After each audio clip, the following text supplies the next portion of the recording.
Yeah, welcome to another episode of the MC65 FM podcast. Today we are diving in something that are often more difficult than deploying technology, get people to actively embrace it. My guest is Heather Cook, Principal Customer Experience Manager in the Microsoft 365 Customer Advocacy Group at Microsoft.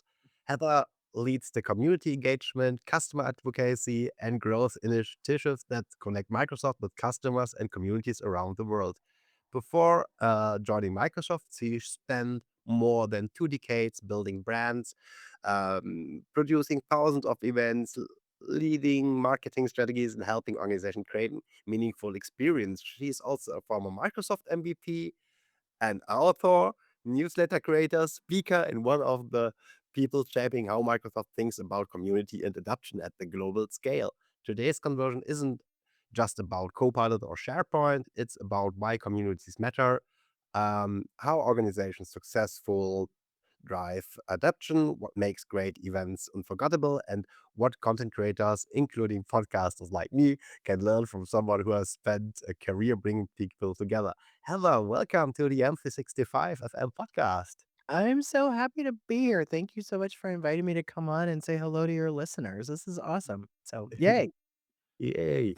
Yeah. What's yeah, I think you're really well known in the Microsoft community, but for listeners meet you for the first time, who is Heather Cook and what has your journey into Microsoft looked like? Sure, absolutely. Well, hello, listeners. Thank you for having me on again. Let's see, right now I'm sitting in Los Angeles in Marina Del Rey, California, where I live. I have been in California now for, oh gosh, since about 2006. I'm from Michigan, in the middle of the United States. And grew up in Michigan, Illinois, and Indiana. Went to high school in Wheaton, Illinois, go Tigers, and then came out to Seattle to go to college. So I went to the University of Washington. I was a theater major there, not technology, theater. Yep. So not a shocker, probably for those of you who've known me or seen me on stage. I do like a good costume, as we know. But yeah, I've always had gadgets in my hand. My grandfather had a workshop where we built all kinds of things, and my dad, I was the person with the camera. I always had, like, the audio equipment. And so from a very young age I was always fascinated with gadgets and computers and microscopes and all that kind of jazz. So, after college, I'd really done so much performance and theater, and that's where I thought I was headed. And, after that, I had worked in a lot of, I had day jobs, I guess I should say. I worked in offices. I didn't go the waiting the tables route, right? I worked in offices. I really loved computers. I did front office work for a long time. And then I came back to Seattle after a brief stint in Dallas, Texas, where I actually opened the first Starbucks coffee there in 1993, if you can believe it or not. But anyway, I think a cup of coffee was $1.69 at that time for a grande. But anyway, came back to Seattle, and I started a theater company with my husband, I should say, and was doing work in a couple of different offices. And a friend of mine and I got to talking, and he said, my wife works at Microsoft, and she is working on this thing. I think it's like Tahoe or something. I don't know. But she needs people to write case studies." And I was like, "Okay." So I went and talked to her. Nancy McSherry Johnson is her name. And many of you know that the code name for SharePoint was Tahoe, right? So that was 25 years ago. The 25th anniversary of SharePoint is this year. And that's when I started working in and around Microsoft as a vendor consultant, and I helped write the first 125 case studies that were ever written about SharePoint. So that was my start. Yeah. Yeah, now you're especially in the community part. What did the theater experience teach you about community? Well, I mean, the theater community is so tight, and, but it's you have to have all the elements, right, to put up a show. So, when you're like, "Let's put on a play," you have your producer, your director, your stage manager, your lighting designer, your costume designer. You have the script, you have your actors, you have your audience. You need do you have a place? You need all of those elements, right, to put on a play, or really create anything that's like a live performance like that. So I feel like my roots in theater have helped me be, and at the end of the day, I'm a producer. I love producing experiences, programs, campaigns for people, and that really is all about community, right? How do we bring people together for something bigger than themselves, where they feel like they belong to something? To Mm, me, I, that's it. Like I get to do that every day, and I pinch myself at most mm. days that I'm like, "What? Yes. Yay, I get to do this again." So, yeah. Yeah, you were a former Microsoft MVP, Mhm. and I'm not an MVP, so but I get often the question, how can I become an MVP? And yeah, especially Mhm. what role does the community play in becoming an MVP? Can you a little bit uh, Yeah. from your experience here? Absolutely. Yeah. We just went through the renewal cycle. So congratulations again to all the MVPs who were renewed and those who, became alumni potentially or retired. That happens as well. And we have MVPs come on every month actually. So, being an MVP is you have a technical specialty, of course. You're proficient in the technology of the award category that you're an MVP in, whether it be Azure or M365, data and AI, that kind of thing.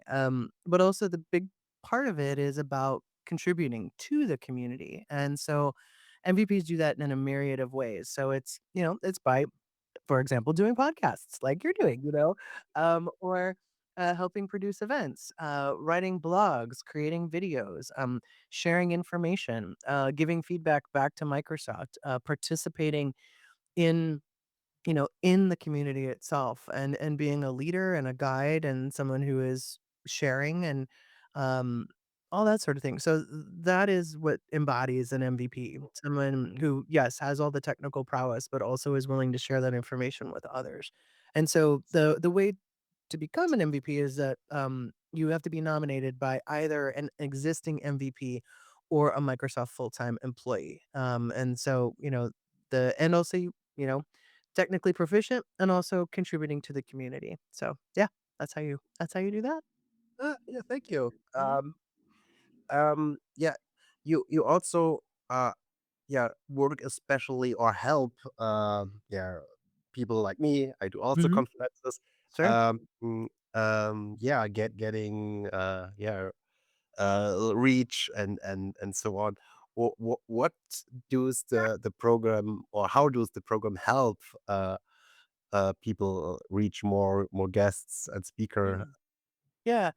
I think what I work on myself, as far as like putting things out into the world, is consistency. And I gotta tell you, it's hard. The world is busy. We are all busy people. I don't know anybody who doesn't have a million things going on, because you've got your work, you've got your family, your friends, your relationships, the dreams that you have, Mm. just trying to keep up with like what's happening with others, learning right now, right? The pace of learning of what's going on in this new AI fueled world is just bananas, right? So for me, as a content creator and someone who has a lot to say and wants to put things out into the world, both professionally with what I do at Microsoft and personally about what I believe and what I want to help people with, which, meshes pretty well. Um, I think consistency is it. And that's difficult. It really is because, I mean, how many podcasts have you done? Uh, 800 I mean, plus? yeah, you wanna talk about consistency, thank you very much, like, you're really consistent, right? You're very passionate about this, you're really consistent, and that is something that I think also people appreciate, something that you can count on. I think something that people get, I don't know, annoyed with content creators sometimes is that, you get them hooked and then all of a sudden you're not putting things out there or it's not the same time and all of that. So, I think consistency is really important and just don't try and boil the ocean. Do that one thing and do it consistently. If it's a post, post every Monday, whatever that is. Put your newsletter out every time. do that. And frankly, even myself, the last 6 months, I've had some like personal stuff going on and just been super busy. And I got sick, and I was like, my consistency hasn't been what I like, you know? So even for someone like me who I can crank out things pretty quickly, it's hard. So I would say, the consistency of showing up and putting things out into the world is really important for content creation, and also it makes you feel good. Like you're like, oh, look at that. I like you can like look at your body of work, Miracle, and be like, I put out 800 podcasts. Like, how cool is that? Right? Yeah, I put out 100 podcasts for the podcast that I did for a long while, and I'm really proud of that, I still am, and I keep thinking I'm gonna bring it back, but then I've gotten so busy that I haven't been able to, you know? So, I don't know. The Anyway. the it's the, Mondays on, Microsoft podcast. Yeah, well, I had, Mondays at Microsoft podcast, yeah, I do that with Caruana Gatimu, we do that we've changed to weekly. We're doing it every Monday now, it was every other, so yeah, so we do that Mondays at 8 a.m. And that's been awesome. I think we have 80 episodes that we passed. I had Mm, another podcast that I did before I came back to Microsoft that was called Mavens Do It Better. And mhm. so I did that for like three seasons, and it was about 100 episodes. And yeah, Mm, I'll either bring it back or do something else at some point. But yeah, I'm really enjoying our Mondays at Microsoft. yeah, Super fun. It's the way I keep up. yeah, I was saying it's hard to keep up. Caruana and I started that because I was like, "Oh my goodness, there's so much happening. How are we gonna keep up?" And we're like, "Well, if we can't keep up, how are they gonna keep up?" mm, So we were like, "Okay, let's do this." And it's become really fun. And Jonathan Jones, he's on right now because Caruana's on sabbatical for the moment, for a little bit, well deserved. So he's co-hosting with me for the summer. So yeah, it's I love interviewing people. I love doing the show. I love storytelling. And I think that's what, so great about what you do is, highlighting people and who they are, right? We want to know who people are. I think that's become, in the land of like influencers and stuff. And sometimes you really don't get the authentic person sometimes, I really think it's cool that you're putting something out there where you're getting to meet people and get a little bit of who they are. mm. It's important. Can you a little bit tell us what the MGCI initiative Yeah. is? Oh, you bet. Something I love talking about, of course. Yeah, MGCI is the Microsoft Global Community Initiative. And we love our acronyms at Microsoft, right? So we're always like, it's MGCI. And the people are like, what's that? We all, the pandemic, that we all went through and some of us didn't, make it through. It was a terrible time, right? And we're still, I think, figuring out life after that. I think all of us, everybody, every person on the planet was affected by it. And so one of the things that I was involved in was Caruana actually called me at that time. I wasn't working at Microsoft at the time, and she said, "This is going to be bad. I need you to come help me take all of the physical events to digital." Mm, And I said, "Okay, absolutely." She's like, "Bring your event producing brain and let's do this." So I helped her with Microsoft Teams and the engineering team. We did the first MVP summit, the first Microsoft build, CXO summit, right in March and April 2020. At that same time, all the user groups were affected. Every SharePoint Saturday, every SQL Saturday, all of that, right? My entire book of business went away. That's what I was doing. I was doing events and I was, running around the world doing workshops. So, MGCI came out of that in helping event producers, the people who, put on our free ecosystem technology skilling events, have a place to learn from each other, to find templates, to be supportive with each other, to share lessons learned. And then also at that same time, we started the communitydays.org, which mm, has become that one-stop shop for all Microsoft community events. So CDO, communitydays.org, and MGCI, they support each other. But the MGCI and communitydays.org, they're run by the community and then supported by us at Microsoft. And so MGCI has got a board and regional leaders, and it's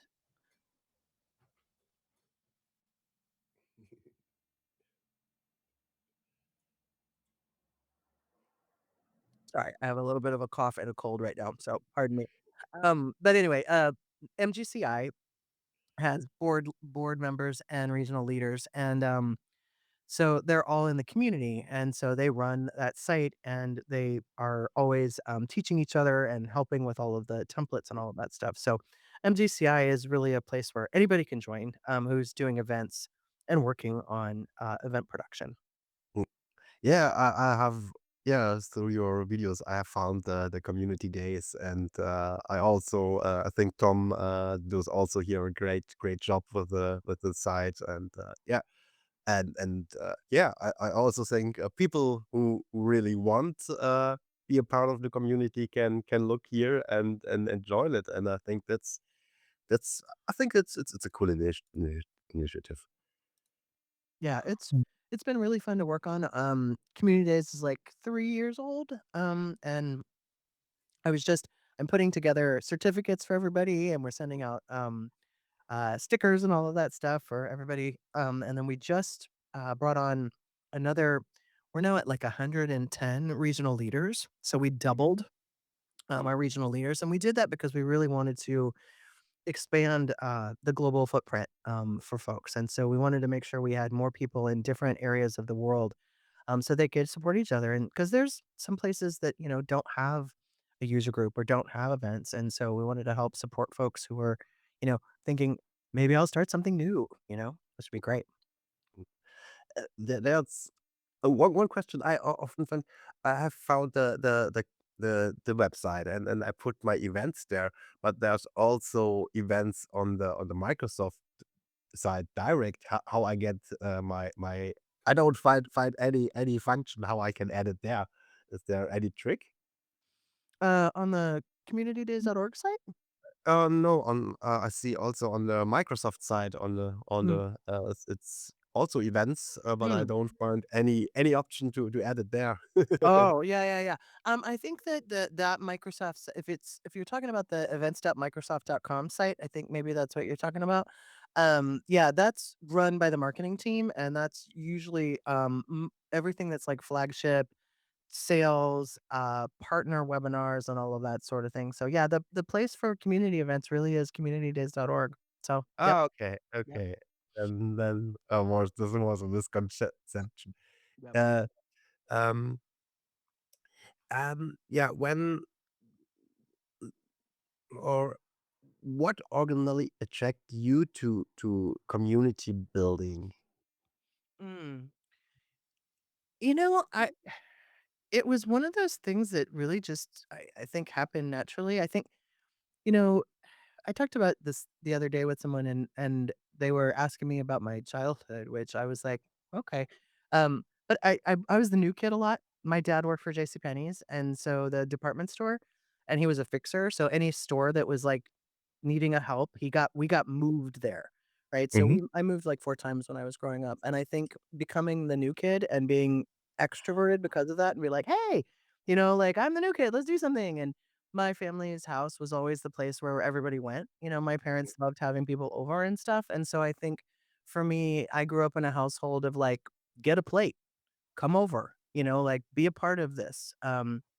And so from a young age, that was what I was surrounded with, and so I feel like that it's just kinda part of my DNA of who I am of like, "Hey, let's get together, let's break some bread, let's do this, let's do that," and I think theater truly is as part of that too. It's like you're bringing people together who are good at what their different aspects of what they do, and you're bringing, people an audience together. In Seattle, it's, such a great theater town, and, the Fringe theater there has been so strong for so long, and, it's like you live in a city, the same people come over and over again to see plays or to do the cultural things that are of that place, right?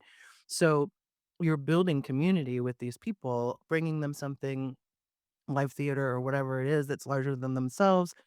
Theater also is all about empathy, right? If you can walk a mile in somebody else's shoes, then you can understand them and you can understand humanity better in a way, right? So to me, I think like growing up as I did, being the new kid, my parents having the house where everybody came over, um, you know, through theater and watching how theater and all the arts can change a community, can bring people together. I think that's where that started in me, and then I think the SharePoint community, I will say, is just so special. I've never seen anything quite like it. It was that everybody was, like, leaning into this new technology. We all started going to the shows. I was working as a vendor at Microsoft at the time. I was the event logistics manager for the SharePoint team, and so I would help set up everything, and so I was managing the speakers, I was throwing the parties, I was, helping build the booths, I was picking the swag, the SharePoint monkeys and the Ferrari cars and all this stuff, right? So, like, and it was just this new thing, and people really just truly liked each other. Yeah. We just really enjoyed each other's company, and so you started seeing the same people over and over again. When I would do 6 or, 8 shows a year, every time I flew somewhere, I was seeing, Shane Young, I was seeing Laura Rogers, I was seeing Mike Fitzmaurice, I was seeing all these different people, and you get to know them, and the partners, right? The partners who are sponsoring, and they're bringing their booths, and they're coming. So you like some of the earliest partners, like AvePoint and oh my gosh, like, and Capgemini and, different, folks that were at Nintex, and, like, I got to know those people because we were working together and hanging out, and we would, then we'd look for each other, at the events and stuff, and so, um and it was a technology too that you could build inside of and on top of and beside and all of that, right? So there were people bet their farms, literally their businesses on this technology, and so I don't know, it really kind of organically happened, if you will, and then once people kinda recognized it, I was just like, "Yeah, okay, we have this thing, it is a community." I think then it became just even more of what it was and welcoming and please, be a part of it and all of that. I don't know if that Mm, makes sense, but that's to me, mm, it was an organic thing that just kinda yeah, happened, you know? yeah. Um, many people hear the term customer advocacy, but yeah, don't really know what it mean. What does your Mm. team actually do at Microsoft? Yeah, sure. It's funny. We literally we changed our name recently too, from customer advocacy to the scale team, and I'm gonna have to remember this acronym or I'm gonna be in serious trouble. But scale is for studio, community, Mm, adoption, learning, and events. So we've changed our name, so we're now the scale team, scale experiences team. But it has customer advocacy inside of it as well. So I mean, if you think about it, so we have a studio where we're taping interviews with people, and we're sharing the news, like Mondays at Microsoft goes through that. Any of the shows or the, Ask Microsoft Anythings that happen on the Microsoft technology, the tech community, those all are through the studio, if you will, right? Community is all about our, tech community.microsoft.com, our community platform, where, people can go ask questions. That's where, like, all the blogs are posted, all of that stuff, so that's all coming through community. There's also the M365 Champions program, which Tiffany Lee runs on our team. So that's a huge that's like 50,000 people go to those meetings and are a part of that. Yeah, MVPs run through that. They're part of, our external community, so our Microsoft MVPs. And then adoption.microsoft.com is the A. So adoption.microsoft.com didn't exist.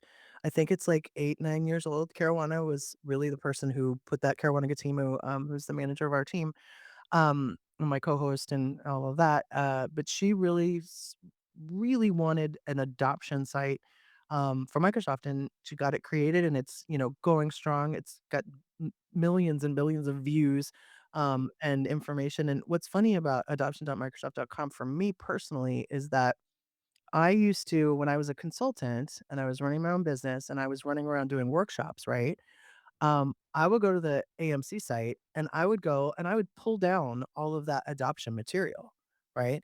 And I would ebb and change it, and I would use it with my customers. And people are like, "You can do that?" I'm like, "Yeah, that's what it's for." It's for customers, partners, consultants to take the materials that Microsoft creates and use them for your own end user adoption. Use those for the campaigns that you wanna build internally, right? Jessie Hong on our team runs AMC, and she does such a great job, and that site, I mean, has every product's Mm, adoption framework.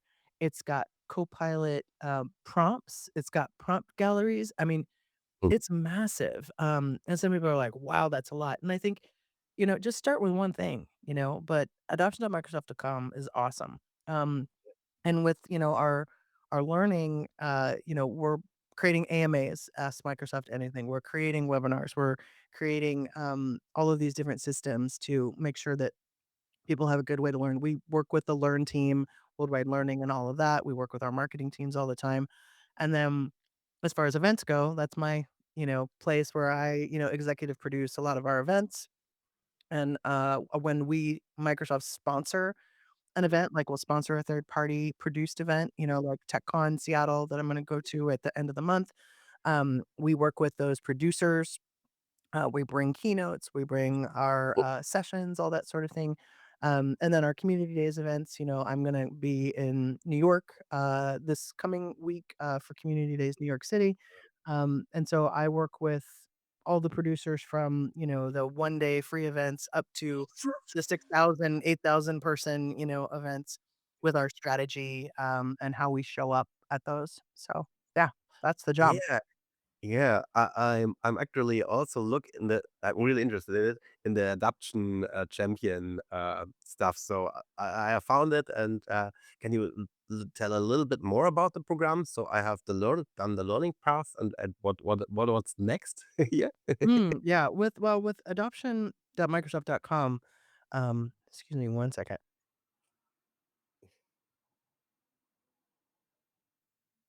There we go. So there's a new Copilot hub, which is really cool. So that's kind of on the front of the site, and that's all about getting started with co-work and how to go in if you're a user or a champion or AI leaders. So there's all kinds of learning paths and ways to go through depending on who you are. So you can like look at who you are and figure out what the path you want to go on.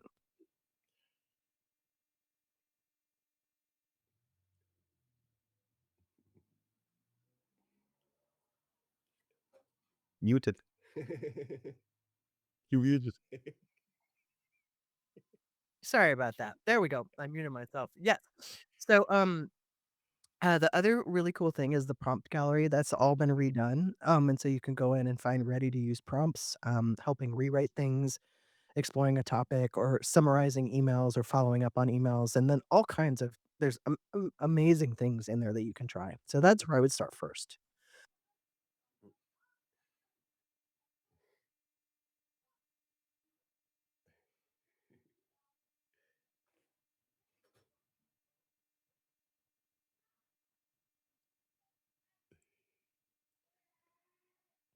Sorry about that. I've been dealing with this cold for like a few weeks. So anyway, so I'm back. So let me tell you one more thing about the accelerate your Microsoft 365 Copilot adoption.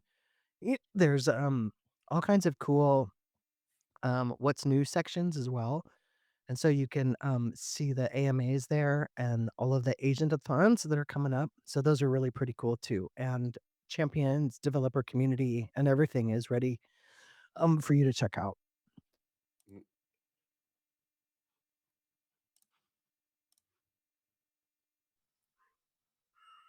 Okay, what else you want to talk about today?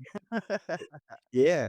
Um, Also, I hear it's coming a lot of changes, especially in your community side. And so, can you give us some insights? What's coming next year? I don't know if there's big changes. I just think there's more of the same and more growth and more scale. I think we're continuing our work with MGCI. Like I said, the MVP program Mm, continues to expand, and then we just you know, had folks come through for the July renewals. But you'll probably see a few, new programs. There may or may not, spoiler alert, be some hackathons coming that might be kind of fun for everybody. So coming up, so keep your eyes on that. I'll be announcing some of those things, which would be cool. Yep. Um, and then we're working with Donna Sakar and Hank Bowman as well. mm, They've got a new series called Fly with Copilot, and I think they just set their first one September 18th in Seattle. That'll be a new series that will partner with them. So that'll be really cool for the community. They just, they do the agent cons as well. So we work with them all the time. Yeah. So and then Microsoft Ignite just got announced, for people to register for that. So that's coming up in November. That's, the next big flagship show, that will happen. And then, there's tons of third-party events, both, one day free or low cost, and then paid events up on communitydays.org. And we're just always continuing to work on adoption.microsoft.com, as new features come out, making sure, one of the AMAs was really trying to help explain, the consumption-based, licensing for Copilot Cowork. So really making sure people understand, all of the nuance, that goes along with all of these different changes. This morning I talked about, Researcher and some of the changes with deep research versus using Researcher. So, there's as we move along in this new AI landscape, there's gonna be tweaks to everything, right? There's gonna be changes and tweaks, and, hopefully we're keeping, the news up to date, both from Mondays at Microsoft, the blogs, and then all of the materials that are on adoption.microsoft.com that are always evolving, and moving really quickly. So, yeah, I think that's what you're going to see. Maybe that's different or new for sure. Yeah, for me as event organizer, so I do in September a German one. Mhm. Microsoft not so often do like awesome events like Ignite here. Right, right. We have to do it, but also I do in January another conference. Then it's international, it's online Mhm. conference. Um, what tips can you give, or how what tips can you give me as as event organizer to get in touch with Microsoft? Um, well, I think one, listing your event on communitydays.org because the internally, um, we promote things internally. Like I put things on our Viva Engage so that folks know about calls for speakers and all of that sort of thing. So I think one, making sure you're listing on that site is great because we pull those internally actually back end API so that people can know what's going on there.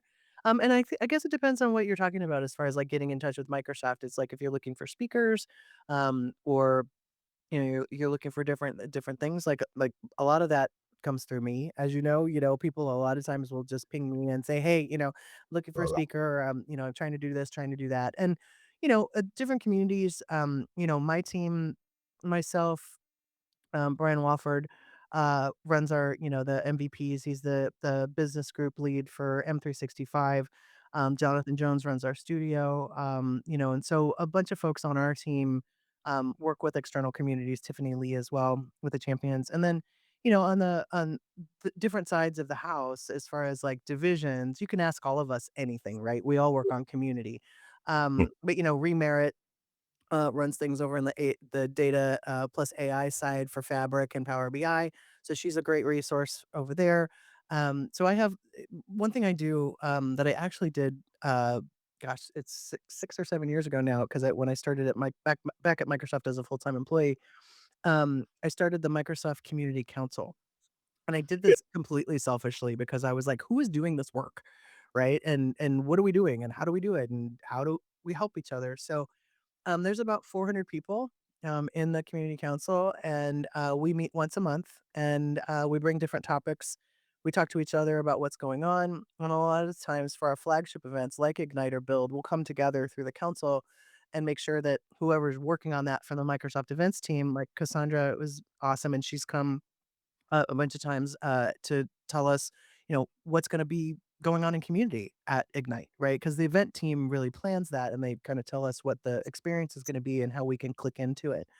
So, yeah, so I think for community, like getting closer to Microsoft, I think use your community contacts that you know. We're all very open, to both, getting pings on LinkedIn or, when we're doing calls and that sort of thing. So, yeah, feel free.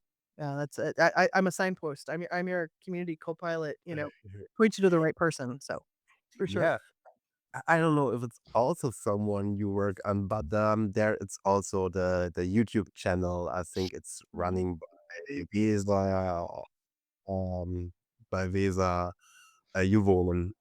Oh, yeah. Yeah, so Vesa Joven and yeah, we work with Vesa all the time. I mean, we're all we he's a community lead, I'm a community lead, he's focused on developers and yeah, that Microsoft Community Learning YouTube channel, we all share, the back end of that and we are all posting on that all of the time. And so, yeah, that's a really cool place to learn, and to ask questions as well, for sure. Yeah. Yeah. Yeah, for me as event organizer, how can I bring my content or the content from my speakers into this community? Is there any possible? Yeah, I mean, I think, one of the things for MGCI, we're really happy to have event producers and members be a part of it. And also, we've been working on blog authorship possibilities for all of you event producers on the tech community. So if you Mhm. wanted to sign up for that, you can go to the MGCI sign up, aka.ms whack MGCI sign up. You can put your information in there, and we can bring you into the group, and you can definitely start doing that. Also, um, for event producers, and I'll make sure you have this URL for the show notes. But we have another aka.ms whack community social, and for our event producers that want to have some amplification on our Microsoft Community LinkedIn channel and some of our other channels on Twitter and others, you can put in a request there. And if you're producing a Microsoft ecosystem event, we'll put your information out on those channels as well. And I think those channels now have like I don't know 30 and 40,000 people on them, so it's a pretty cool thing to do. So we'll make sure you have that for your show notes. Yeah. Yeah. Yeah, yeah, that's also linked. Thank you, thank you. I think that's the tips that we need as creators. Yeah. Um, and we have I think a little bit now me as also as podcaster, I have learned a lot of events. How can I work as podcaster together with Microsoft to bring my content? I don't know. Also in front of the community, is there also any chance, or that is only for video creation? Mm. It's a great question. I know that there's been some talk about, expanding or even thinking about sort of like a creators at Microsoft area or section, but I don't know who's heading that up right now, to be honest with you. But I do think that I think through MGCI, the blog authorship might be a place for that, because I believe you can put videos and all of those sorts of things up on our platform. So how about I circle back with you on that and see? Because I think that would be super cool. Like, why not? Right? Yeah. More amplification is more amplification for sure. So Yeah, yeah, yeah. yeah. Um, did you or did you see there for the content creators there especially when they work with Microsoft, is there any yeah, I say misconceptions or mistakes we do? Can you see you there anything? What we do often wrong, or what we not uh, think right about it? Yeah. I mean, I watch a lot of content, and I love YouTube, and I'm always sort of, I'm always looking at social media, going, I love TikTok, I love Instagram, I've become enamored with Threads. So I do take in a lot of content. Um, and I think everybody's got their own different takes on it, which is cool. So I feel like there's room for many voices and ways of doing things. So I feel like people bring their own special brand, to whatever it is they do. And then for audiences, like there's a flavor for everybody, right? There's people that you like, that, that consistency thing that we talked about, or, they have a certain way of doing things, or they have a, certain subject matter that you really like, So I feel like there's so many ways to be a content creator. And I think people get it right, like 99% of the time. I think that where sometimes things goes awry or sideways is if you're putting up information that's incorrect, you know? I mean, that would be the thing, and that's with any sort of content creation, journalism, writing papers, whatever, you wanna try and get to your sources and make sure you're putting out, Mhm. the correct information, right? And so the thing is, though, is that the community really, I would say, self-corrects on that because, you put something up that's not right or factual, you will hear about it, you know what I mean? And not in a way that's, like, mean usually, it's, "Hey, I don't think that's right," or, "Maybe you need to check this blog out," or whatever, I've seen that happen, and that's what's also really cool about the community is that people understand that people are trying, or maybe it's their first time or whatever, and so if somebody does make a mistake or there's something that's not quite right,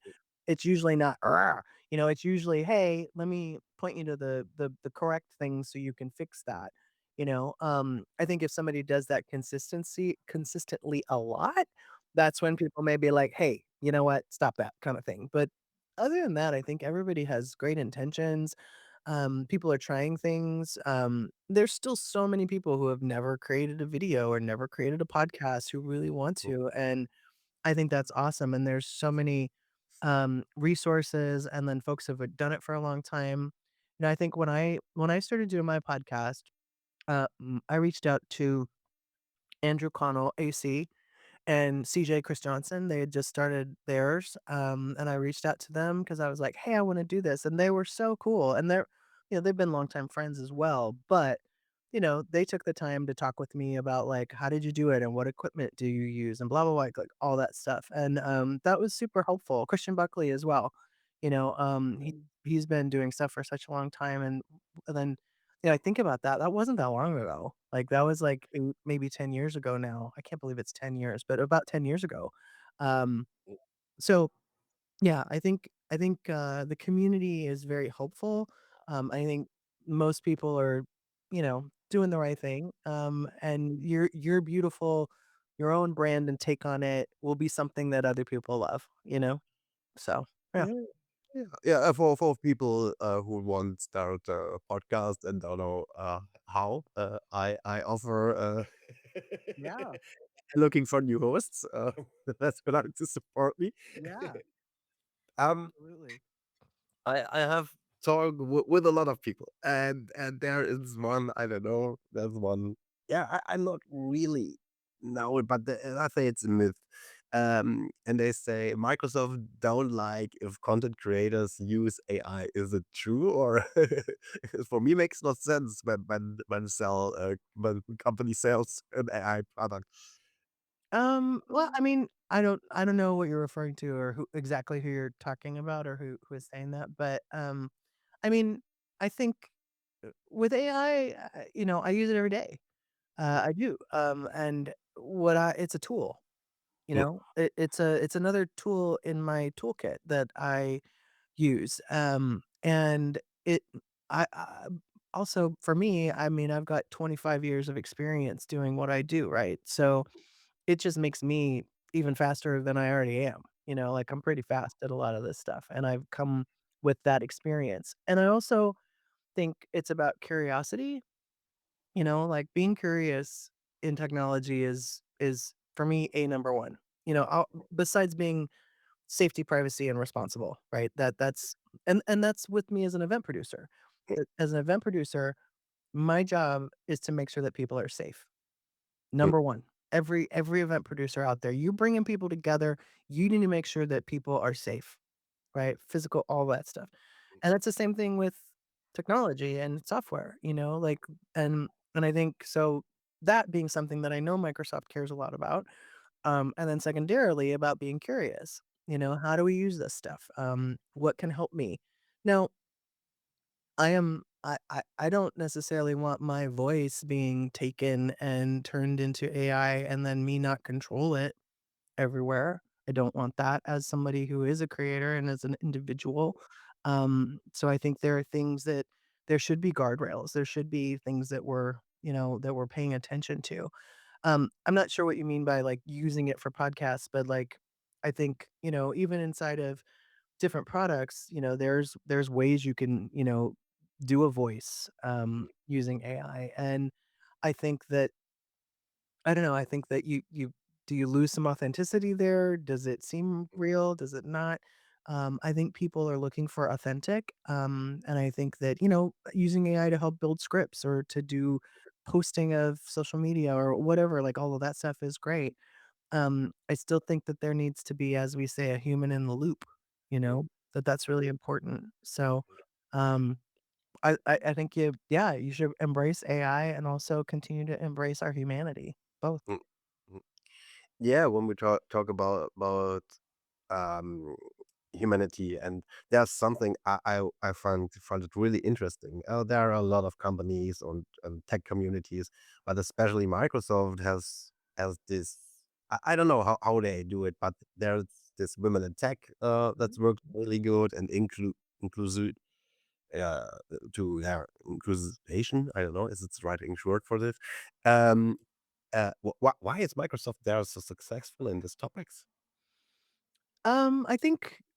I think that there's a lot of passionate people about it, I think that, um, there's a lot of women that work at Microsoft, and I think we're all very passionate about women in technology and allies, and I think, from me personally, I believe it's part of my job, and not just my job, but part of my life to bring other people along, and especially women, and make, uh, more seats at the table and give opportunities to people like people gave me, I love bringing people on as co-speakers or co-hosts or, um, like, shouting out their companies and making sure I write comments on their LinkedIn profiles and, because the numbers are better than they have been in the past of women in, you know, leadership positions and board positions and getting money from VCs and all of that,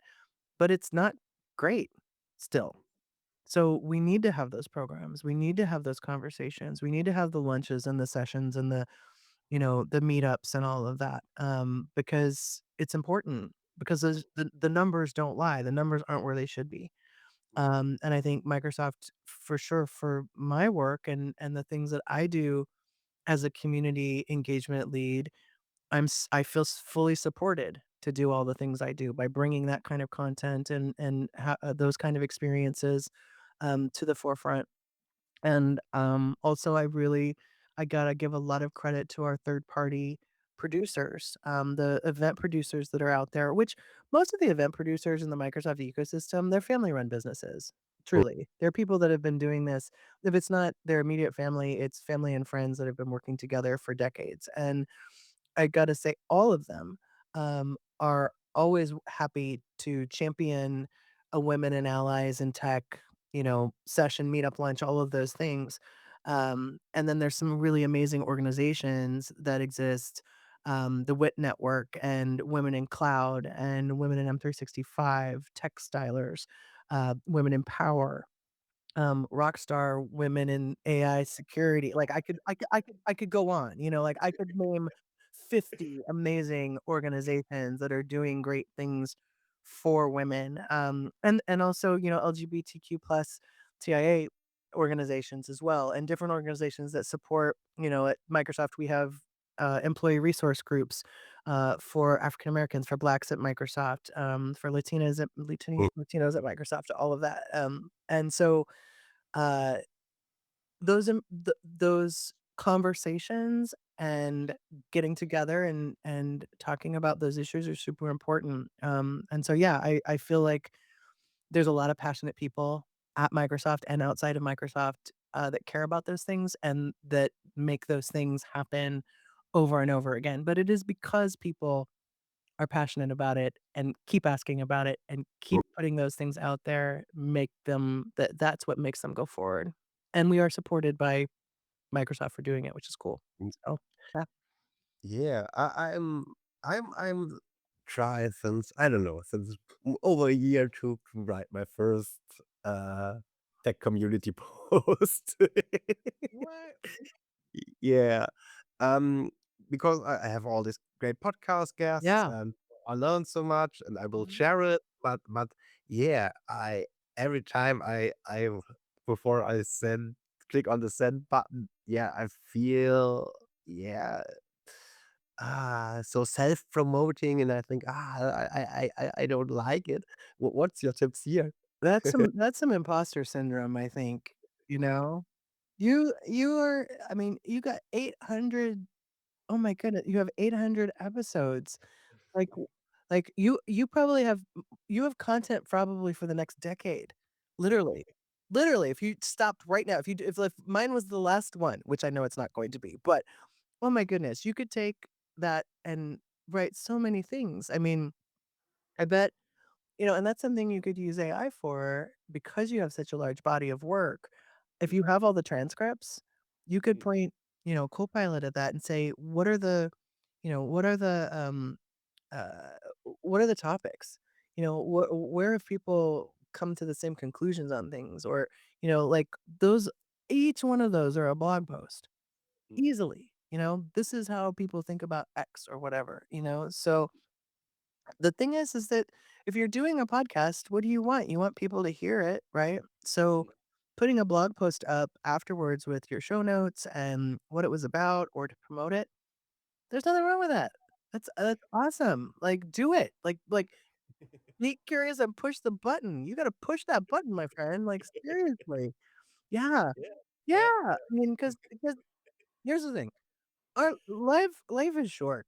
It really is, like, we get one that we remember or know about, I guess, depending on what you believe, and, it's short, and, I'm kinda in the next third of my life, and I'm really looking at, like, what feeds my soul, what do I wanna give my time, and not just time, but what do I wanna give my energy to, right? And what kinda legacy do I wanna leave, and what's the succession plan? Who's gonna do what I do at some point? I'm really thinking about that. Like, who are the people who are gonna do the stuff that I do at Microsoft or in the world? And how am I helping grow those folks to be able to do the things that I do? So, like, you're leaving, this is like 800 podcasts and what you do in the world. That's a legacy. That's super cool. So please don't feel like you're self-aggrandizing or promote or whatever. You, you're sharing people's stories. Right? Like, how much have you spoken during this podcast? Not that much, right? Like, I've been like, "Blah, blah, blah, blah." But you know what I mean? So, like, you're sharing the stories of other people. That's huge. So you're really promoting them. I think that's the way you should think about it. My 2 cents on that. So Yeah, I have 2 for or 3 formats. I have I think a thought leadership formats where I deep yeah. dive in a topic. I Mhm. have a short explained, where I take a topic and make it, I don't know, 10, 15 minutes, Yeah. and I have this guest, my guest here, and I really love this format. So yeah, I really, really enjoy it. Yeah. Um, cool. So yeah, I have to try, to send the Push push the send button. yeah, yeah. But what did you think, or what's your you have make so much, or you're on also on so much events. What makes an event, yeah, truly um memorable, so that the people keep it in mind? Mm. I would say there's 2 different things to me. One is that it's it just feels good when you're there. Mm. And it's easy to deal with. I know that sounds but, it's like when the logistics are dealt with well, like, it's easy to register, it's easy to go find your badge, it's like, you go to there's good signage, you can figure out where the heck things are. There's places to sit down, you know? You're not balancing your food on your knees. You're like, the sessions are what they say they are. There's thoughtfulness. You can fill up a water bottle. Like, there's places where you can get coffee. It's sort of the simple logistical things that when you just don't, you're like, wow, okay, this is somebody has actually thought about all of these things. That is great. Right. So that's one piece of it. And that's just sort of, to me, that's kind of basics. Um, and then secondarily is that there's something that surprised you that you weren't maybe expecting of how a speaker talked about something, or brought something to the table, or made you feel something, or told a story that you connected with. Those are the things that I always like wow me at an event. It's usually, I mean, don't get me wrong, I love to light things on fire and like, do glitter cannons and all of that kind of stuff. So spectacle is really fun as well, which I enjoy from my theatrical background. But I when somebody is being authentic and you hear them talk about something that they love or that they have done or they're talking about somebody else that's lit them up, like those are the moments that I truly remember that make me go, "Yeah, that was worth the ticket." Mm, For sure. yeah, yeah, yeah. I'm more the free event guy, I think. Yeah. I like it Mhm. when it's free.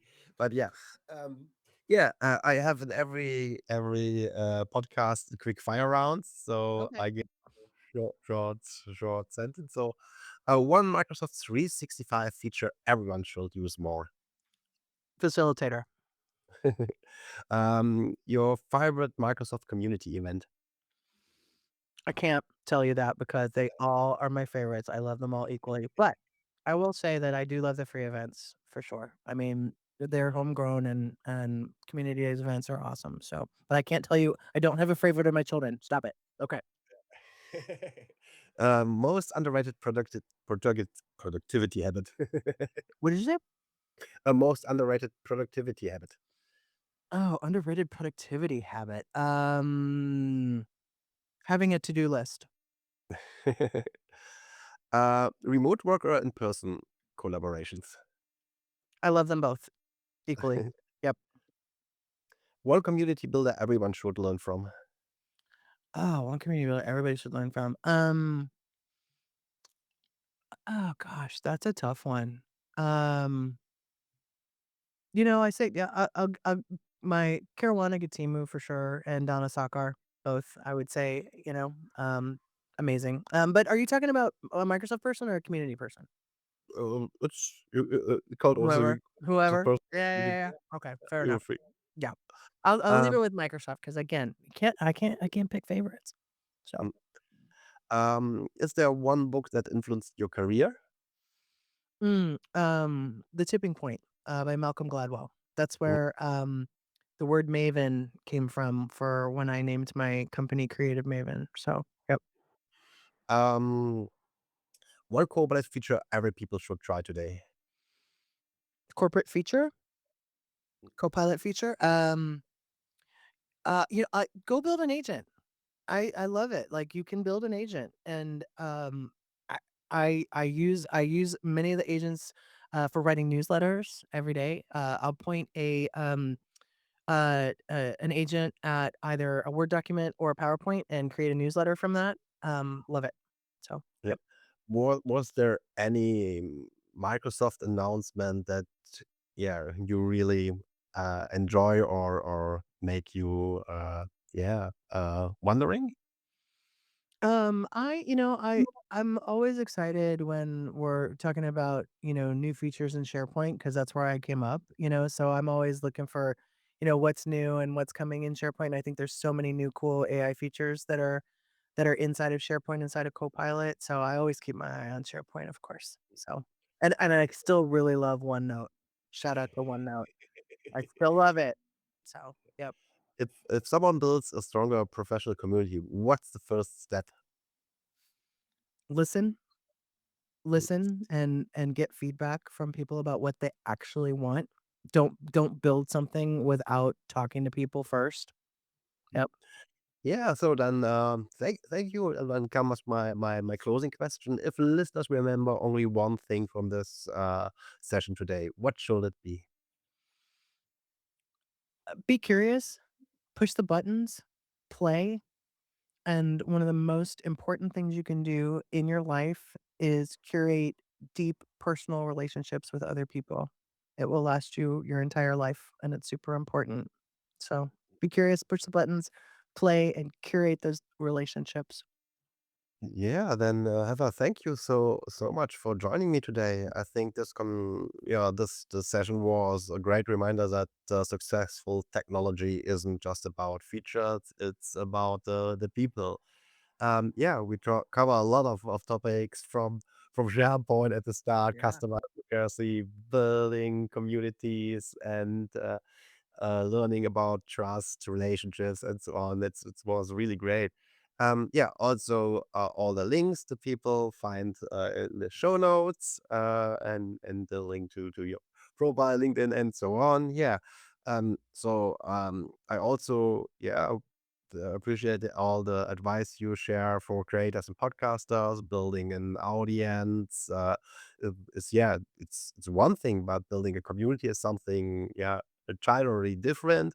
And yeah, your insights provide a value roadmap for anyone creating content in the Microsoft ecosystem. So thank you so much for joining me. This was a really I really enjoy it. Thank you so much. Good. Miracle, thank you so much. And thank you to everybody. We'll see you out there in the community. Remember, the word unity is inside the word community. It's good for you. Take care.